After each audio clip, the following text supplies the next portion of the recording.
of our Different Faces challenge. It took me a minute. We're actually working on our last Jane Seymour, and this is of course from my OG Tudor series, the first time I was really introduced to them as characters and that made me want to know more. It was about when I was like, oh, history is not memorizing dates and how to spell names and where battles happened. They were people. And yeah, so this is Annabelle Wallace from the Tudors. She played Jane Seymour. She actually replaced Anita Brian. Spoiler alert, yes, I'm doing her too, if you didn't guess from the title, because I could not pick one. I mean, I think they both have their merits. Personally, I liked Anita Brian better, but just because she had like that hesitancy and of like, she didn't really want to be doing what she was doing, but then you see her slowly get drawn into Henry and what her family wants, and I think it could have been interesting to see. Whereas Annabelle Wallace, we've already gone through all of that, so we really just come into her being the queen. And she has some strong moments, but I don't necessarily like strong for Jane. It's one of those things that I think Jane Seymour was not necessarily girl boss, backbone energy type of person. I think she was smarter than anyone gives her credit for, but I don't think that it would have been wise to be that way after Anne Boleyn. And so, historically, looking at various records of things that she did and said, I just don't think. I mean, she had one moment. Oh gosh, I think it was the Pilgrimage of Grace. It's super late. I don't remember off the top of my head. She had like a moment where she pushed a little bit and immediately got shut down. And I think after that she was like, nope, I'm not saying nothing. I'm gonna smile. I'm gonna wave. Which is a great survival tactic. It would have been interesting to see her as a queen with a son married to Henry, because I think a lot of his power at that point would have been lost. Because what is he gonna do to a queen who gave him a son without jeopardizing having a son? Like, Anne Boleyn gave him a daughter, and you could just be like, you know what? I've already got one bastard daughter, I can have another one, it's fine. He needed that son. He needed him, and I think she really could have grown into herself, and we could have seen who she actually was. Unfortunately, we don't have enough to really know the type of person that she was, because she flew under the radar. That's what she had to do to survive, and so we can surmise from that she was either very intelligent or controlled by somebody who was very intelligent. I like to think that she was smart, just because even if she had some kind of handler, I mean, that person is not going to be there every waking moment. There's going to be times where she's with Henry and that person is not, so she would still need to be able to get through and not mess everything up. You see me struggling with the chin here. The slider that I wanted was actually that bottom row, the third one, and I couldn't find it for the life of me because the dip went in under her lip, like before her chin. It went too much. It was driving me nuts. I'm like, where is this slider? I have this slider. I was just not seeing it. It is 1:37 a.m. currently, and I was doing this about 20 minutes ago, so. But I found it. It was okay. I'm not super thrilled with how this sim turned out. There's just something that's not right about her eyes. And I think it throws off the whole face, but I was also just done. And I do come back to some of her features.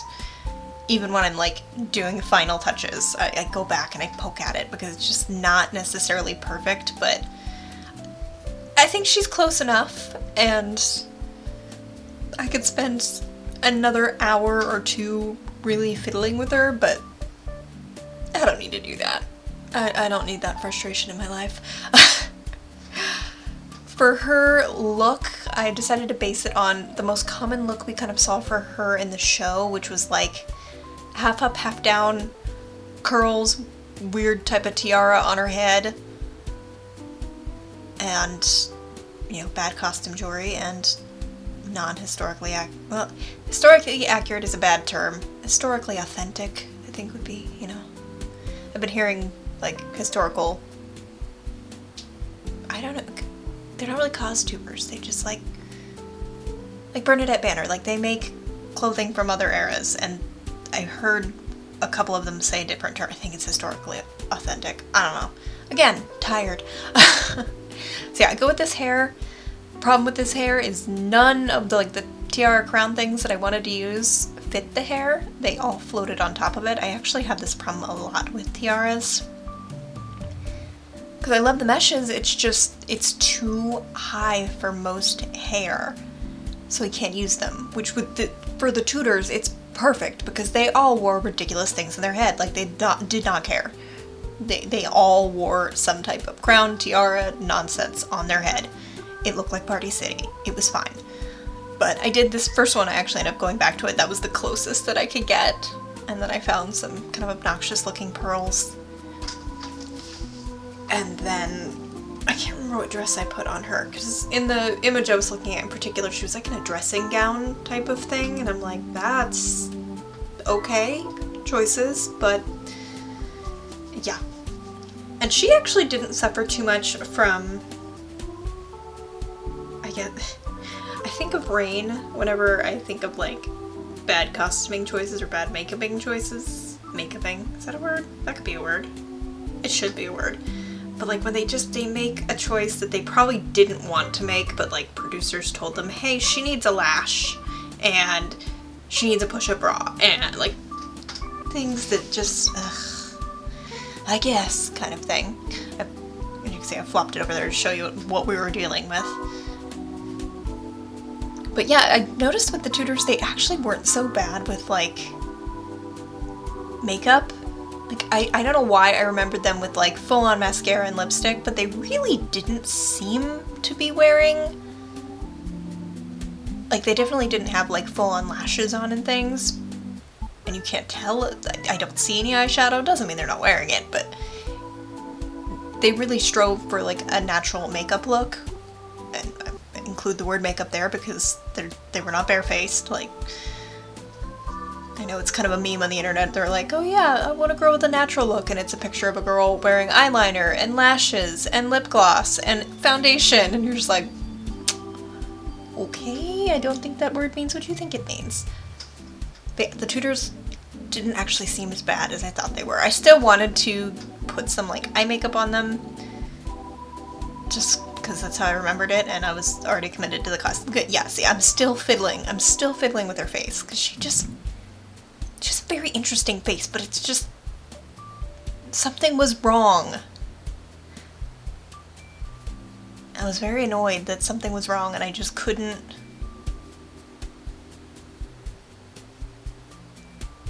I think I narrow her face a bit, and it's a bit better, but I'm still not happy with it.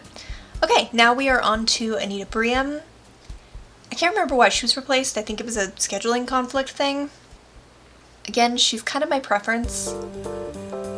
Just because, I don't know, she's just interesting. She has an interesting face. She's very cutesy. She's very Disney in terms of appearance, but... And, like, normally I probably, if she was the only person on the Tudors, and she could say this wasn't a portrayal on the Tudors, because this is a nostalgia choice, and I admit that fully. If she wasn't, I probably wouldn't have picked her on my lineup, because she doesn't really scream Jane Seymour to me physically. Like, she's very conventionally attractive, especially for the time period that this show came out. Annabelle Wallace also is, but she at least has like some interesting things going on with her jaw and her nose that aren't like stereotypical, so she can get away with it a little. She also probably was more of a nostalgia choice though. But Anita Brian, she's very pretty, she's very cute. I think more than like gorgeous, like she's just cute. Got the cute little nose, cute little fox face. And I actually struggle a lot with her nose in particular, because it's interesting, but it's just, I don't know. I don't know how successful I was with her. I'm also, both of them, I was just not happy with what I was doing. I don't know if it's just because sometimes like you're just not, you don't do it. And I could come back to this 2 weeks from now and maybe nail it, but at this point I just had to kind of accept that's where they were at. I am happy with what I did with the eyebrows. I think I got her eyes pretty close, her mouth. but there's something about the nose that wasn't quite right. The cheekbones as well. I think because her face is a little bit more squidgy, and I maybe spaced her features out a bit more than they actually are. I don't know. Sometimes it's hard to tell, like, where it went wrong. She also has, like, almost no eyelid, which was interesting. Like, she's not monolidded, but definitely there was not a lot of eyelid going on. But the nose, like, it was just... because it's, like, really upturned, but not. And then, like, her nostrils are lower, but also not. I know that does not make sense, but... And then for her eyebrows, I actually had to dial them back because one of the sliders I used was messing with her nose really bad. And I couldn't get it to fix, so I was like, oh, so I had to change it up with her eyebrows. Still happy with it, though. I also like the eye choice, because she in all of the screenshots you look at, like, her eyes are just very, very, very pale, bluey greeny. Like, she's just very pale, which does fit in with Jane Seymour, as she's described. Like, she was described as extraordinarily pale in all aspects. But yeah, that's really... Normally for these things I only have like 7 or 8 minutes, and in this one it's like 19 because I got 2 Sims, so I'm like running out of things to say, but... I will say that I'm finally going to watch Stranger Things. I was supposed to watch it today, and it didn't happen because I had too much other stuff to do, but I'm going to binge watch it tomorrow because apparently things are going on with Kate Bush, and I love that song an unhealthy amount, so I absolutely need to find out what's going on. But other than that, I'm just kind of having a bit of a boring few days. Still feeling awful. It comes and goes. Like, every day I tend to wake up feeling awful. And if it's not morning, it's the afternoon. Like, my sinuses are not happy, but I'm going to actually start my new series of medication tomorrow to see how that goes. Which reminds me, that's actually out in the car. It would be helpful if I pulled it into the house. Into the car. Into the house. It'll happen. But yeah, so I'm gonna do that because I can't go to the doctor again until July. That's what I love when people are like, no, you don't want the government involved, like in Canada, for example, how they run their Medicare, or most parts of Europe. No, you don't want the government to do it. Then you won't have any choice. Then you won't get seen right away. Well, spoiler alert, insurance companies decide who you get to see, so you really don't have that much choice. And appointments are ridiculously far out. Maybe we should just not have to pay a whole bunch of money for healthcare. That's my hot take. Hopefully the algorithm doesn't decide to start pulling in. That happens sometimes where you say a word and I'm convinced that it's like, oh, this is about this, and shows up elsewhere, and then people come for you. Which, fine, come for me. I don't care. I'm a disabled human being in the United States. Like, go ahead. Take your best shot. Yeah, so that's me complaining. Just a little bit of complaining. I get it, and I get that our healthcare system was totally just racked by a certain event that shall not be named, but it's frustrating. This started back in April, and I'm still no closer to answers or relief for the most part. It's just like, well, you deal with it, and I'm taking so much Mucinex that I'm literally barred from buying it for 30 days, and just trying to survive over here. It's cool. Yeah, I just would like a better system. I'm not the only one. This is me, of course, thinking about putting eyeliner on her anyways, and looking at the images going, she really doesn't have any on her. Like, she had nothing. She might have had a bit of mascara on, but like, she really didn't seem like she was wearing anything that you could tell was there. So I was struggling with that of, do I do it anyways, or do I not try to be worse than they were? I also wanted to try to put a nose on her, but that didn't match. I am disappointed though. I wanted to, I know I have it. It's like this little pearl headband thing that's absolutely ridiculous, but it's 100% an item worn by several characters in the Tudors. And I couldn't freaking find it. I found one that was similar. It has like pearls and black flowers on it and definitely looks like you could buy it at Hot Topic, which I would have if I was in high school still. But yeah, I couldn't find my pearl one. I don't know where it is. It's probably in a weird spot and I probably skimmed over it or something, but yeah, I just did kind of our first look at Jane Seymour as Anita Brian. Like, she was at Wolf Hall, she had middle part, curly wavy, and then she had that stupid thing in her head.